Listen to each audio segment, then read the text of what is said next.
Good morning students, Gayatri विद्या मंदिर के YouTube channel में आप सभी का स्वागत है। हम पढ़ रहे थे टेंसेस के बारे में, जिसमें हमने प्रेजेंट टेंस के चारों भाग, पास्ट टेंस के चारों भाग पढ़े। उसके बाद में आज जो हमारे सामने है वह है फ्यूचर टेंस, भविष्यकाल, जिसका पहला भाग फ्यूचर इंडेफिनिट। फ्यूचर इंडेफिनिट से अभिप्राय मैंने आपको पहले भी बताया कि अनिश्चित, कोई भी चीज़ अनिश्चित होती है वो इंडेफिनिट कहलाती है। तो भविष्य में होने वाला कोई कार्य, अनिश्चित कार्य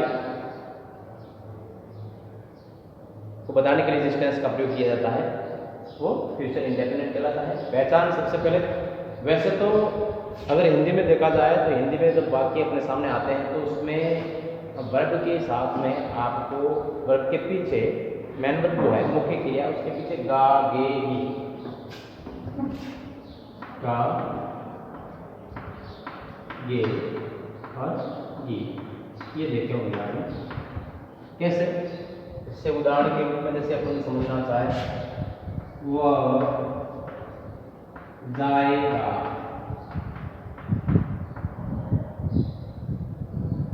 वे खेलेंगे,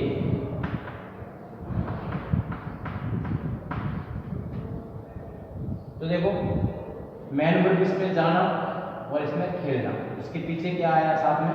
गा, गे और ऐसे कैसे गी। अगर मुख्य क्रिया के साथ में गा, गे, गी आता है हिंदी वाक्यों में तो आपको समझना है कि उसका टेंस जो है वो भविष्य का। लेकिन ये तो जो है वो पहचान होती है हिंदी में। और अभी जो अपन तैयारी कर रहे हैं वो परीक्षा के हिसाब से तैयारी कर रहे हैं। परीक्षा में जो है वो हिंदी के वाक्य ट्रांसलेशन के लिए नहीं आते हैं। आपको जो है वो वर्ब का सही रूप पढ़ना पड़ता है। वर्ब का सही रूप पढ़ने के लिए आपको टेंस की पहचान करनी पड़ती है। टेंस की पहचान हिंदी में होगी नहीं, तो उसके लिए जो है कुछ शब्द जो है वो आपको उन वाक्यों में जो आपके सामने परीक्षा में आएंगे, जैसे अपन ने प्रेजेंट में और पास्ट में सभी टेंसों में जो है वो कुछ हिंट्स, क्लू, समय से संबंधित और एडवर्ब्स वगैरह जो है वो पढ़े। ऐसे कि इसमें भी कुछ ऐसे शब्द जो है होते हैं जिससे अपन जो है उस टेंस की आसानी से पहचान कर सकते हैं। तो वे शब्द कौन कौन से हैं? देखिए, इस टेंस के अंग्रेजी वाक्य में क्या होता है? Tomorrow, TOMORROW, the next day, in next hour, day, night, month, year, कुछ भी हो सकता है। द फॉलोइंग और का मतलब होता है HOUR, और का मतलब होता है घंटा। Hour, day, night, month, year, minute या कुछ भी हो सकता है। फॉलोइंग के बाद में जो है वो समय बताने वाला कोई भी शब्द हो सकता है। नेक्स्ट के बाद समय बताने वाला NEXT, नेक्स्ट के बाद डे हो, next day, next hour, next minute, next second, next year, next month, next week. Next के बाद में कोई भी हो समय बताने वाला शब्द, तो आपको समझना है कि वह जो है वो भूतकाल में, इसमें भविष्यकाल में है, सॉरी। और अगर फॉलोइंग के बाद में कोई hour, day, night, month, year, week वगैरह दिया, सेकंड, मिनट, जो भी, तो आपको जो है उसको फ्यूचर में समझना है। और आगे आने वाला कोई भी समय दिया हो, इन 2021, इन 2022, या किसी मंथ का नाम दिया हो जो आने वाला है, अभी आया नहीं है, उसके बाद में मंथ का नाम दिया, जैसे अभी 2020 चल रहा है, इसमें अभी जो है वो जून का महीना चल रहा है, कह दिया जाए और डेट दी हुई हो, जैसे 18 जून 2020, 18 जून 2020 दिया है, तो ये भी जो है वो आने वाला भी आया नहीं, तो ये भी ये भविष्यकाल का हो जाएगा। तो ऐसा कोई भी समय जो कि बोलते समय जो है वो बोलने का जो समय है उससे आगे हो, आने वाला भविष्य में हो, तो ऐसे समय को जो है वो, ऐसे समय के लिए फ्यूचर इंडेफिनिट टेंस का प्रयोग किया जाता है। तो आपको ध्यान रखना है, कोई भी समय जो है वो बोलने के बाद आने वाला हो, तो ऐसे समय अगर दिया है वाक्य में तो आपको उसको भी जो है फ्यूचर इंडेफिनिट में इंडेफिनेट सॉरी समझना, ठीक है। ये तो हो गया आपकी पहचान। अब जो है वो इसका प्रयोग तो सीधी सी बात है, किस टेंस का प्रयोग, यहाँ भूतकाल नहीं है, भविष्यकाल, सॉरी भविष्यकाल,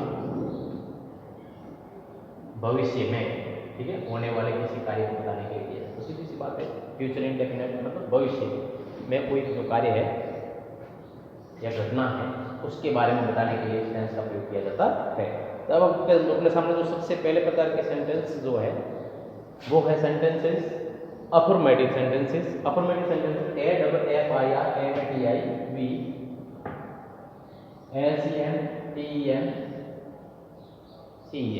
AFFIRMATIVSENTENCES अफर्मेटिव सेंटेंसेस। साधारण वाक्य, सकारात्मक वाक्य कैसे बनते हैं आपको ध्यान रखना है। सब्जेक्ट सबसे पहले, हालांकि आपके परीक्षा में तो जो है सब्जेक्ट दिया हुआ पूरा पैटर्न बिठाया हुआ होगा, केवल आपको हेल्पिंग फॉर्मेट कभी रखनी है। लेकिन अगर ऐसे ही आपको कभी बढ़ाना पड़े वाक्य, हिंदी वाक्य देख करके, तो आपको सबसे पहले क्या करना है, सब्जेक्ट लेना है। और सब्जेक्ट अगर आपके पास इनमें से है, आई या बी अगर सब्जेक्ट है तो आपको उसके साथ में लेना है शैल। इस बात का ध्यान रखना है। हालांकि आजकल जो है वो विल का प्रयोग करने लगे हैं आई और बी के साथ में, लेकिन आपको आई और बी के साथ में अगर प्रयोग करना है हेल्पिंग वर्ब का विल सेल में से, तो आप करोगे सेल का। उसके बाद में वर्ब की फर्स्ट फॉर्म आती है इसमें, जो कि इसको प्रेजेंट इंडेफिनेट इससे अलग बनाने वाले एक शब्द जो अगर सीधा वाक्य से दे दिया जाए, हिंदी का वाक्य की वो है वो पत्र लिखेगा, वाक्य का पीछे जो हिंदी अगर हिंदी में देखें अनुवाद में तो गा आया है, लिखेगा, तो ये फ्यूचर इंडेफिनेट का हो गया, पहचान इसकी हो गई। तो इसमें दूसरा तो कोई हिंट है नहीं इंग्लिश में जिससे कि जो है वो अपन मालूम कर सके कि ये जो है वो फ्यूचर इंडेफिनेट का है इंग्लिश में। तो इसको अलग प्रेजेंट इंडेफिनेट में भी देखो वर्ब की फर्स्ट फॉर्म आती है और इसमें भी वर्ब की फर्स्ट फॉर्म, लेकिन प्रेजेंट में ये जो है विल सेल नहीं आते, इसमें आते हैं। यही जो है उनमें दोनों में डिफरेंस है, ठीक है। तो आपको आई और बी के साथ में सेल लेना है, वर्ब की first form, object, other words और फुल स्टॉप लेना है। दूसरा subject except, except EXCEPT, except का मतलब होता है छोड़ करके। किसको छोड़ करके, आई और बी को छोड़ करके दूसरे जो सब्जेक्ट आपके पास में है उनके साथ में आपको लेना है विल। क्या लेना है, विल, और वर्ब की first form, object, other words और फुल स्टॉप लेना है। कुछ वाक्य प्रैक्टिस के लिए मैं डालें। देखिए सबसे पहले टेंस की पहचान जरूरी होती है परीक्षा की दृष्टि से। Next week, next week, next आया नेक्स्ट, तो समझ में आ गया आपके। और सब्जेक्ट आपका है राजेश, थर्ड पर्सन सिंगुलर, आई है नहीं तो आएगा विल, ठीक है। और वर्ब की फर्स्ट फॉर्म गो का गो, ये बन गया। दे लिखा है इन जनवरी 2021, इन जनवरी 2021, तो जनवरी 2021 अभी आया नहीं है, आने वाला है, मतलब भविष्य, ठीक है। पहचान हो गई, तो आपको बनाना है दे के साथ में बताया मैंने विल, वर्ब की first form learn English in January 2001 बन गया। अब आपके पास में आगे वाला वाक्य टुमारो, TOMORROW, टुमारो बताता है फ्यूचर। सब्जेक्ट आपके पास में है विल, इसके साथ में सेल आएगा, वर्ब की फर्स्ट फॉर्म READ, डिड, ठीक है। लास्ट वाला वाक्य द नेक्स्ट वर्ब, नेक्स्ट दिया है, इसमें भी पहचान होगी यू के साथ में विल, और वर्ब जो दिए कोष्टक में उसका फर्स्ट फॉर्म टीच। तो ये इस प्रकार से आपके वाक्य ये बन गए। सबसे पहले सकारात्मक वाक्य। अब जो है वो हम नकारात्मक वाक्य के बारे में और इंटरोगेटिव नेगेटिव वाक्य के बारे में जानेंगे। पहले इनका स्क्रीनशॉट लेकर के आप जो है वो काम इनको समझ सकते हो अच्छी तरह से, तो स्क्रीनशॉट ले लो पहले। उदाहरण देखिए नेगेटिव के, सब्जेक्ट और आमतौर पर आपको मालूम होगा सब्जेक्ट के बाद में हेल्पिंग वर्ब जिस टेंस का वाक्य होता है, तो इस टेंस में हेल्पिंग वर्ब विल या शैल, उनमें से जैसा सब्जेक्ट होता है आपका उसके अनुसार आपको लेना है। आई भी होता है तो शैल लेना, बाकी सभी के साथ विल लेना है, जैसा अपन ने अफर्मेटिव सेंटेंसेस में किया, ठीक है। उसके बाद में नेगेटिव सेंटेंसेस तो आपको मालूम होगा कि आपको लगाना है नॉट। उसके बाद में वर्ब की फर्स्ट फॉर्म, ऑब्जेक्ट और उसके बाद अदर वर्ड्स और फुल स्टॉप लगाना है लास्ट में, ठीक है। तो उदाहरण देखिए, टेंस की पहचान हो गई, सेंटेंस की पहचान हो गई, आई के साथ में शैल, नेगेटिव है इसलिए नॉट, ठीक है। और वर्ब की फर्स्ट फॉर्म जो कोष्ठक में दी हुई है, आई शैल नॉट बुक टुमारो। दूसरा वाक्य, द नेक्स्ट डे, पहचान वाक्य, सेंटेंस, टेंस की, सेंटेंस की, विल नॉट गो, ठीक है। पहचान टेंस की और पहचान सेंटेंस की, तो हो गया विल के बी के साथ में शैल और नॉट, और लर्न का लर्न होगा LER, लर्न यानी सीखना। पहचान हो गई, यू के साथ में विल नॉट और, ठीक है। ये बाकी बन गए आपके नेगेटिव सेंटेंसेस। क्या सेंटेंस है इसमें अफर्मेटिव और इसमें केवल जो है वो हेल्पिंग वर्ब के बाद में आपको लगाना है विल शैल के बाद में नॉट, ठीक है, बाकी सेम है। उसके बाद में तीसरा प्रकार जो आपका है सी, इंटेरोगेटिव सेंटेंसेस, INTERROGATIV, इंटेरोगेटिव प्रश्नवाचक, ठीक है, जिससे प्रश्न का मालूम होता है। तो इसको बनाने के तरीके मैंने शुरुआत से मैं बताता आ रहा हूँ। ये एक प्रश्न जो है जिसका उत्तर जो है वो अपन यस या नो में दे सकते हैं। एक प्रश्न वे होते हैं जिसका उत्तर यस या नो में देना संभव नहीं होता है, ठीक है। तो दोनों प्रकार के प्रश्न जो है, जो प्रश्न जिसका उत्तर अपन यस या नो में नहीं दे पाते हैं, नहीं दे सकते हैं, वो WH वर्ड से शुरू होते हैं, मालूम होगा आपको। और जिसका उत्तर यस या नो में दे सकते हैं वो साई क्रिया से स्टार्ट होता है। तो इस टेंस की साई क्रिया विल और शैल, ठीक है। तो जो WH वर्ड से स्टार्ट होंगे उसमें WH वर्ड, उसके बाद में विल या शैल में से आपको सब्जेक्ट के अनुसार लेना है। आई और बी के साथ में शैल और बाकी के साथ में विल, ठीक है। उसके बाद में सब्जेक्ट, वर्ब की फर्स्ट फॉर्म, ऑब्जेक्ट अगर है तो नहीं है कोई बात नहीं, WH वर्ड और इंटरोगेशन मार्क। विल शैल से स्टार्ट होगा, विल या शैल सब्जेक्ट के अनुसार आपको लेना पहले, उसके बाद में सब्जेक्ट, वर्ब की first form, object, other words और फर्स्ट ऑब्जेक्ट, ठीक है। बाकी चाहे मैंने उदाहरण भी लिखे हैं, ठीक है।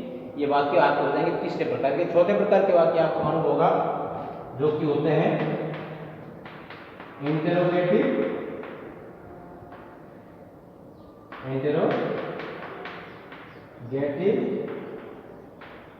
नेगेटिव सेंटेंसेस, ठीक है।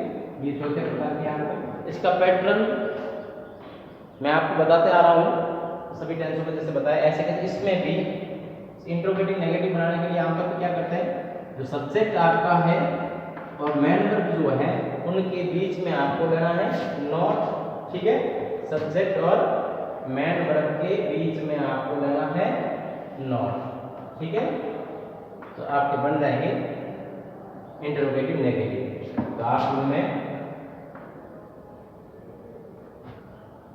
यहाँ पर जो है नॉट लगा कर इन वाक्यों को वापस इंट्रोगेटिव नेगेटिव सेंटेंस में लिख लें, ठीक है। दाना निशान कर रहा हूँ,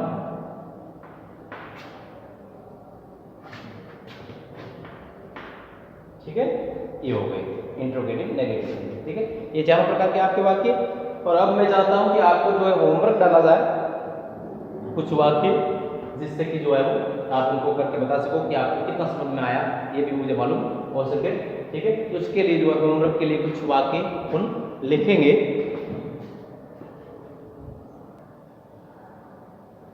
कुछ वाक्य आपके प्रैक्टिस के लिए आपको वर्ब का सही रूप जो कोष्टक में दी गई है उसका सही रूप जो है वो खाली जगह पे भरना है। एक बार मैं वाक्य को पढ़ लेता हूँ ताकि परेशानी न हो आपके कोई, ठीक है। पहला वाक्य है Rajendra, RAJENDRA,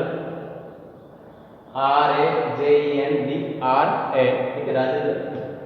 he is homework, homework HOMEWORK H होगा we read English the next day. You drive D-R-I-V-E drive यानी चलाना, drive bicycle B-I-C-Y-C-L-E tomorrow T-O-M-R-R-W, ठीक है। They not learn L-E-A-R-N learn यानी सीखना English the next Monday. I not fly F-L-Y kite in July J-U-L-Y 2020, ठीक है। The boys not get GED prize P-R-I-Z-E the next week W-W-E-K, ठीक है। C ये cook है C-O-O-K C-O-O-K कुक यानी पकाना। Food the following F-O-L-L-O-W-I-N-G, ठीक है। Following कितने he not teach T-E-S-E-H teach, ठीक है। Friends F-I-N-C-S friends और tomorrow, ठीक है। तो ये आपके वाक्य हैं। होमवर्क में आपको बढ़िया तरीके से सुंदर राइटिंग में इनको करना है और वीडियो को बड़े एकाग्रता के साथ सुन करके समझ करके इन वाक्यों को आपको बनाना है। मेरा मानना है कि वीडियो एक बार अगर कोई भी ध्यान से सुन लेगा समझ लेगा उसके बाद उसकी कोई गलतियाँ होने की संभावना नहीं रहेगी, ठीक है। और मैं आशा करता हूँ कि जितने भी लेक्चर्स वीडियो लेक्चर जो है वो आपने सुने, मैंने बताया आपको, उन सभी को आपने ध्यान से सुना होगा, समझ में आपके आया होगा, ऐसे मैं आशा करता हूँ। और काफ़ी बच्चों का जो है वो कार्य देखने के बाद मुझे संतुष्टि होती है इस बात से कि जो है वो बच्चे जो है उस चीज़ को अच्छी तरह से समझ रहे हैं, अच्छा कार्य कर रहे हैं उसके अनुसार, ठीक है। और ये जो है वो सब उनको समझ में आ रहा है। और इस आज के कार्य के लिए भी मैं ऐसी आशा करता हूँ कि आपको अच्छी तरह से समझ में आया होगा। और मैं एक और आप सभी से जो है वो बात हमेशा कहता आया हूँ, आज भी कह रहा हूँ कि चैनल को जितना ज़्यादा हो सके अपने मित्रों से, अपने आसपास में जो मित्र वगैरह रहते हैं चाहे वो किसी भी क्लास में हो, तो उनको कहें वे सब्सक्राइब करें, उनको सब्सक्राइब करवाएं, ठीक है। और इसके अलावा जो है वो सब्सक्राइब करके आपको जो है वो बेल आइकन आपने नहीं दबाया हो तो उसके नोटिफिकेशन आपको नहीं मिल पाता है। जब भी कोई स्कूल से इस चैनल में वीडियो अपलोड होता है तो जो है वो बेल आइकन अगर दबाया हुआ होता है, सब्सक्राइब जब करते हो उसके पास में बेल आइकन दिया हुआ होता है, अगर दबाया हुआ होता है आपको नोटिफिकेशन मिल जाता है, सूचना मिल जाती है, इन्फॉर्मेशन मिल जाता है, तो उसको दबाएं, सब्सक्राइब ज़्यादा से ज़्यादा करवाएं। और वीडियो को सभी वीडियो को जो है वो अपने क्लास के ग्रुप में जो डाले जाते हैं उनको ध्यान से देखें। एक एक विषय को, जितने 6 विषय आपके हैं 6 विषय के ही वीडियो डाले जाते हैं उसमें ग्रुप में, तो 6 के 6 जो है वो डेली उन वीडियो को जो है वो देख करके आप काम करें और प्रत्येक विषय का काम करें। कॉपियाँ बना दें, जैसे स्कूल में क्लास के दौरान जो है वो आपकी कॉपी होती है, ऐसी ऐसी कॉपी बनाएं ताकि जब भी स्कूल खुलेगी वही कॉपी आपके काम आएगी। पीछे वाला काम पहले चेक किया जाएगा, उसके बाद में आगे वाला काम डाला जाएगा काम देख करके ही, और ये काम जो है वो वापस बताया नहीं जाएगा। इसलिए जो है हम चाहते हैं कि ये कार्य जो है वो साथ में किया जाए, फिर बहुत ज़्यादा कार्य हो जाएगा, करने में परेशानी आएगी। इसलिए इस कार्य को बढ़िया तरीके से करें और किसी भी प्रकार की परेशानी हो, समझ में ना आए, हालांकि आपके कार्य को देख करके हमें मालूम हो जाता है कि बच्चों को क्या समझ में नहीं आया है, अगर फिर भी जो है वो उसके अलावा भी जो है वो आपकी इच्छा होती है कि जो सर को पूछ करके जो है वो मालूम कर सके, कन्फर्म कर सकें, तो आप जो है वो ग्रुप में या मेरे पर्सनल नंबर पे जो है वो आप मैसेज करके जो है वो इस चीज़ को, आपका भ्रम जो है किसी चीज़ के बारे में आप अपने भ्रम को दूर करना चाहते हैं तो मैसेज करके आप जो है उससे मालूम कर सकते हो। धन्यवाद, आज इतना ही। कल मैं चाहता हूँ कि अब तुम्हारे जो है वो 10th मैंने 9 भाग करवा दिए, 4 प्रेजेंट के, 4 पास्ट के और 1 जो है इसका फ्यूचर का। तो मेरा मानना है कि कोर्स में आपके 8वीं में जो है वो यहाँ तक ही है। परीक्षा में इतने टेंसों के प्रश्न जो है वो वाक्य पूछे जाते हैं, इसलिए मैं चाहता हूँ कि ये जो है आप अच्छी तरह से तैयारी करें और प्रेजेंट इंडेफिनिट को ज़्यादा से ज़्यादा जोर दें उस पर, ठीक है। साधारण और नकारात्मक वाक्यों को आपको ज़्यादा परीक्षा के अनुसार जो है वो ज़्यादा जोर देना है, समझने सीखने का प्रयास करना है, प्रैक्टिस करना है ज़्यादा से ज़्यादा, ठीक है। और अब मैं चाहूँगा कि कल से जो है वो हम आगे वाला टॉपिक जो है वो लेंगे। आपकी क्लास में भी जो है वो आगे वाला टॉपिक जो है वो मैं चाहता हूँ कि पाठ से शुरू किया जाए, पाठ्य पुस्तक से जो है वो शुरू किया जाए पहले पाठ से। तो लेसन नंबर 1 होगा जिसमें सबसे पहले जो है स्पेलिंग्स जो है वो मैं लिखवाऊँगा और उच्चारण उसका, और उसके बाद में उससे आगे जो है वो पाठ वगैरह ट्रांसलेशन वगैरह करवाया जाएगा। तो आज के लिए इतना ही, धन्यवाद, फिर मिलेंगे।